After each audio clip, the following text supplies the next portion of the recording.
தாய் தமிழ் உறவுகள் அனைவருக்கும் வணக்கம். ஃப்ரெண்ட்ஸ் எல்லாரும் எப்படி இருக்கீங்க? எல்லாருமே ரொம்பவே ஹாப்பியா இருப்பீங்க அப்படின்னு நம்புறேன். எப்பவுமே எல்லாரும் சந்தோஷமா இருக்க முயற்சி செய்யுங்க. சரி, இன்னைக்கு நம்ம வீடியோல என்ன பார்க்க போறோம்னா ரொம்பவே ஒரு முக்கியமான விஷயம் தான். ரொம்ப பேர் கமெண்ட் செக்ஷன்ல கேட்டிருந்த ஒரு கேள்விக்கு தான் இன்னைக்கு விடையா நம்ம அந்த வீடியோல பார்க்க போறோம். அது என்னன்னா சுடிதாரோட கழுத்து சரியான முறையில, அதாவது சுடிதாரோட கழுத்து சென்று மாறாம எப்படி சரியான முறையில தைக்கிறது அப்படிங்கறத இன்னைக்கு நம்ம வீடியோல சிம்பிள் அண்ட் ஸ்மார்ட்டா நம்ம பார்க்க போறோம். இந்த வீடியோ உங்களுக்கு ரொம்பவே பிடிக்கும். நல்லா புரியும்படியா அந்த வீடியோ உங்களுக்கு நான் வழங்கியிருக்கேன். இந்த வீடியோவை ஆரம்பத்துல இருந்து முடிவு வரைக்கும் தொடர்ந்து பாருங்க. நீங்க பார்த்துட்டு இருக்கிறது மை டெண்ட் ஆஃப் ஸ்டிச். நான் உங்கள் நண்பன் சார். வாங்க இன்னைக்கு வீடியோக்குள்ள போலாம்.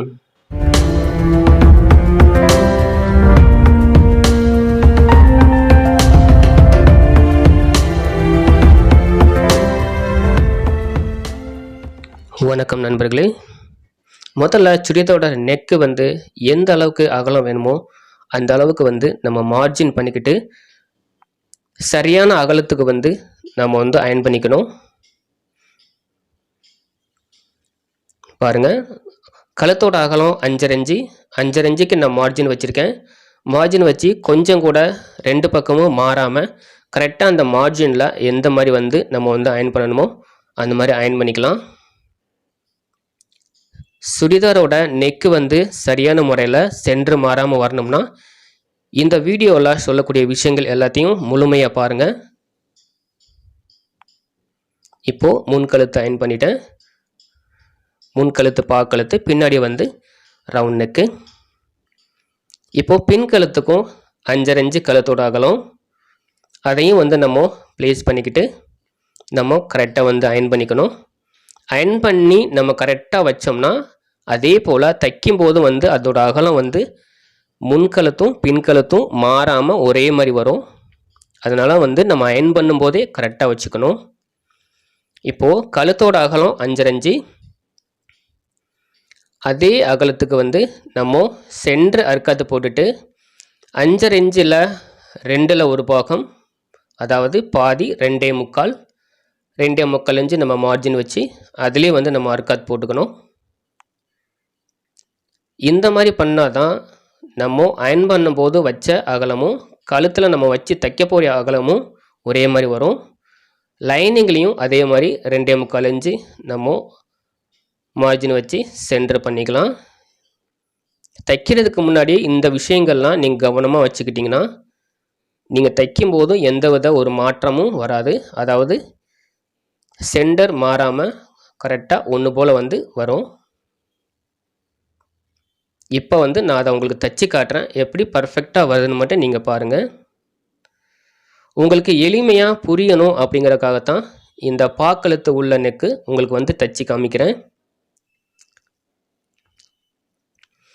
இந்த மாதிரி சிம்பிளான நெக்கில் நீங்கள் ஒரு டைம் சரியாக கரெக்டாக மார்ஜின் வச்சு தைச்சிட்டிங்கன்னா வேறு எந்த மாதிரி டிசைன் நெக்கு நீங்கள் வச்சு தைக்கும் போதும் உங்களுக்கு எந்த வித ஒரு மாற்றமும் வராமல் இருக்கும்.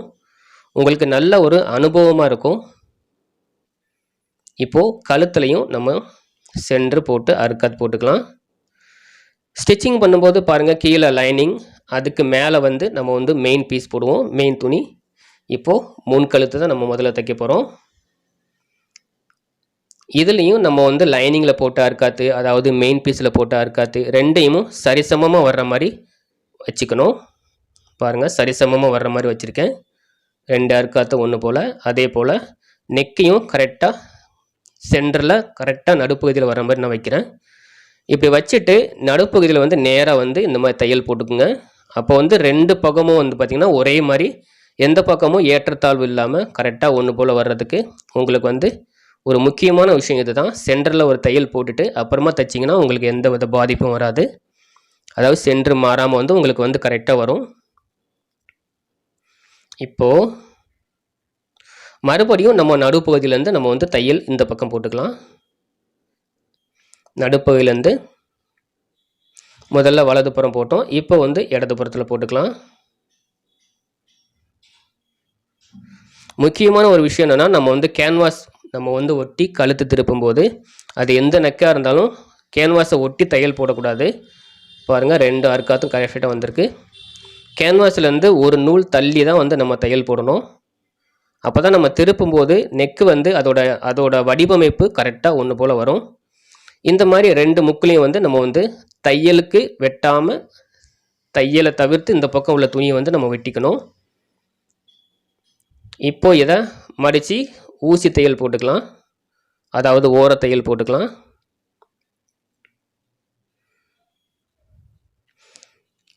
ரொம்ப சுலபமான விஷயம்தான். இந்த மாதிரி பண்ணிங்கன்னா உங்களுக்கு வந்து சென்று மாறாமல் கரெக்டாக வரும்.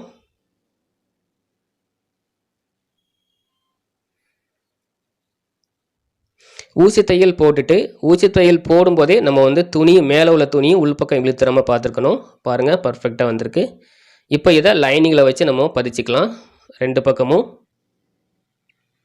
உங்களுக்கு நல்லா தெரியணும் அப்படிங்கிறதுக்காகத்தான் வந்து நான் மெயின் மெட்டீரியலில் கழுத்து ஒட்டி திருப்புறேன். இந்த மாதிரி மேல் துணியை நம்ம எடுத்து விட்டு உள்ளே வந்து லைனிங்கில் இந்த மாதிரி பதிச்சுக்கணும்.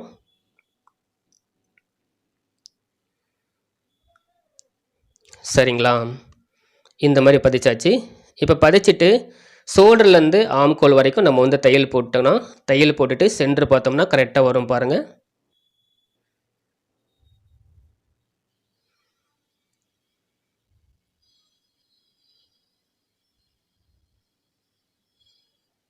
இந்த மாதிரி தையல் போட்டுக்கணும்.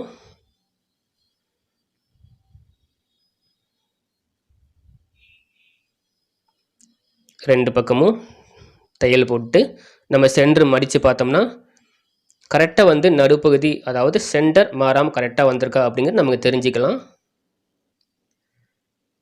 ஓகேங்களா? இந்த மாதிரி தான் தைச்சிட்டு இந்த மாதிரி சின்னதாக பிசிறி ஏதாச்சும் வந்துச்சுன்னா அதை வெட்டிக்கோங்க. கண்டிப்பாக வந்து சின்னதாக ஏதாவது வந்து எக்ஸ்ட்ராஸ் வரும், அதை அந்த மாதிரி வெட்டி விட்டுக்கலாம்.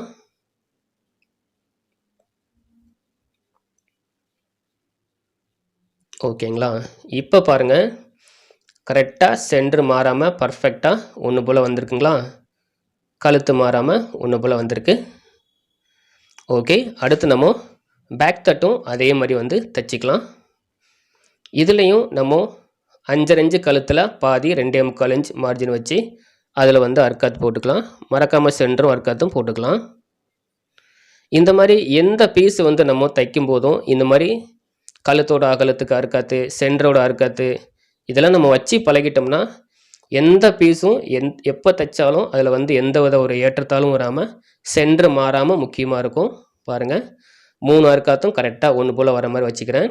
அதே போல் பின் கழுத்துலையும் நான் வந்து அர்க்காத்து போட்டிருக்கேன்.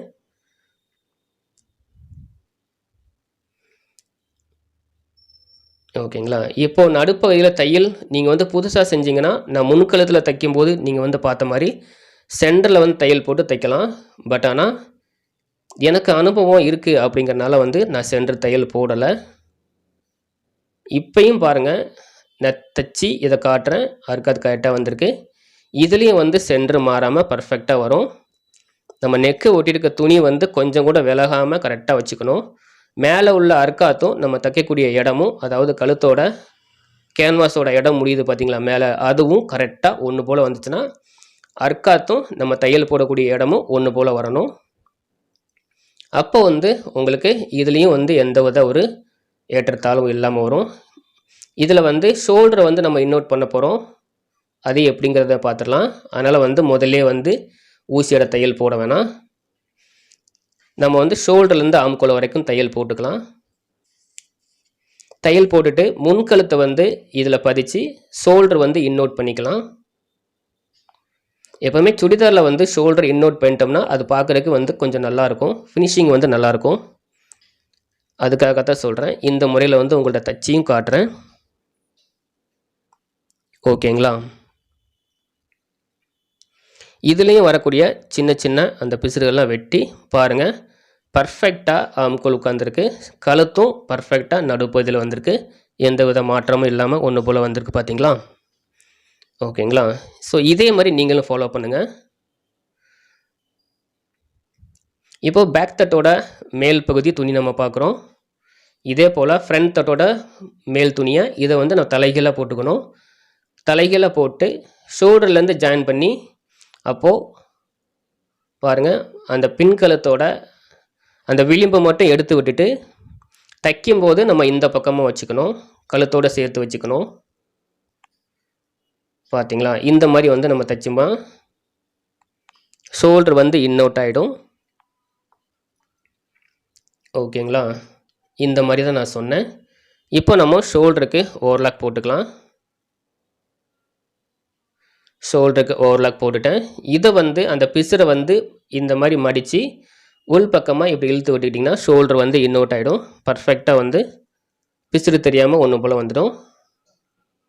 அதே போல் கழுத்தோட 2 விளிம்பு பகுதியும் அதே மாதிரி செஞ்சுக்கலாம். பாருங்கள், இந்த மாதிரி தான். இப்போ வந்து பின்கழுத்தை மடக்கி நம்ம வந்து ஊசியோட தையலும் கழுத்தோட பதிவு தையலும் போட்டுக்கலாம். பதிவு தையல்னால் வந்து பின்னாடி போடக்கூடிய 2 தையல் போடுவோம் பார்த்தீங்களா, அது வந்து கழுத்தோட அகலம் நம்ம உள்ள கேன்வாஸ் எவ்வளோ கொடுத்துருக்கோமோ அதே அகலத்துக்கு வந்து நம்ம பின்னாடி தையல் போட போகிறோம். இந்த மாதிரி நீங்கள் பண்ணும்போது, அதாவது கேன்வாஸை ஒட்டி இல்லாமல் தையல் போடும்போது, அதாவது பீஸில் வச்சு பதிக்கும் போது ஒரு நூல் தள்ளி நீங்கள் வந்து தையல் போட்டிங்கன்னா இந்த மாதிரி திருப்பி தையல் போடும்போது உள்ளே இருக்கக்கூடிய லைனிங் வந்து வெளியே தெரியாது. ஓகேங்களா, இந்த மாதிரி பர்ஃபெக்டாக வந்து அமைஞ்சிடும். ஸோ இப்போது இதோட அகலம் வந்து பார்த்தீங்கன்னா கழுத்தோட உள் அகலம் 3/4 இன்ச்சு அகலம். ஸோ 3/4 இன்ச்சுக்கு நான் வந்து பின் கழுத்தில் வந்து தையல் போட்டுக்கிறேன். இந்த மாதிரி வந்து தையல் போட்டால் வந்து பின் கழுத்து பார்க்குறதுக்கு நல்லா வந்து அழகாக இருக்கும் பார்க்குறதுக்கு. ஓகேங்களா, இந்த மாதிரி தையல் போட்டு அப்படியே நம்ம முன் கழுத்துக்கும் 1/2 இன்ச்சு அளவுக்கு நம்ம தையல் போட்டுக்கலாம். பாருங்கள், இந்த மாதிரி தான். ரொம்பவே ஈஸியான மெத்தட் தான் உங்களுக்கு நான் சொல்லி கொடுத்தது. இதே மாதிரி நீங்கள் ஃபாலோ பண்ணுங்கள். இதே மாதிரி ஃபாலோ பண்ணிங்கன்னா உங்களுக்கு எந்த விதத்துலையும் எந்த நெக்கு தைச்சாலும் உங்களுக்கு வந்து நடுப்பகுதி மாறாமல் சென்டர் மாறாமல் இதே மாதிரி அழகாக உங்களாலையும் செய்ய முடியும். ஓகேங்களா, பர்ஃபெக்டாக அழகாக ஒன்று போல் வந்திருக்கு. ஃப்ரெண்ட்ஸ், இந்த வீடியோவில் நான் சொன்ன விஷயங்களை நீங்களும் ஃபாலோ பண்ணுங்கள். உங்களுக்கு என்னுடைய வாழ்த்துக்கள். ஃப்ரெண்ட்ஸ், நீங்கள் பார்த்த இந்த வீடியோ உண்மையிலே உங்களுக்கு ரொம்பவே பயனுள்ளதாக இருந்திருக்கும் மற்றும் இந்த வீடியோ உங்களுக்கு ரொம்பவே பிடிச்சிருக்கும் அப்படின்னு நம்புகிறேன். இந்த வீடியோ பிடிச்சிருந்தா அந்த வீடியோவுக்கு மறக்காமல் ஒரு லைக் கொடுத்துருங்க. மேலும் இந்த வீடியோவை உங்கள் ஃப்ரெண்ட்ஸ் அண்ட் ஃபேமிலி எல்லாருக்குமே ஷேர் பண்ணி உங்களோட ஆதரவை எங்களுக்கு எப்போவுமே கொடுத்துருங்க. இப்போ வரைக்கும் நம்ம சேனலை சப்ஸ்கிரைப் பண்ணால் பார்த்துருந்தீங்கன்னா மறக்காமல் சப்ஸ்கிரைப் பண்ணி உங்களோட ஆதரவை எப்பவும் நம்ம சேனலுக்கு கொடுத்துருங்க. இதே போல் வேற ஒரு இன்ட்ரெஸ்டிங்கான வீடியோவில் உங்களை மீட் பண்ணுறேன். அது வரைக்கும் நன்றி, வணக்கம்.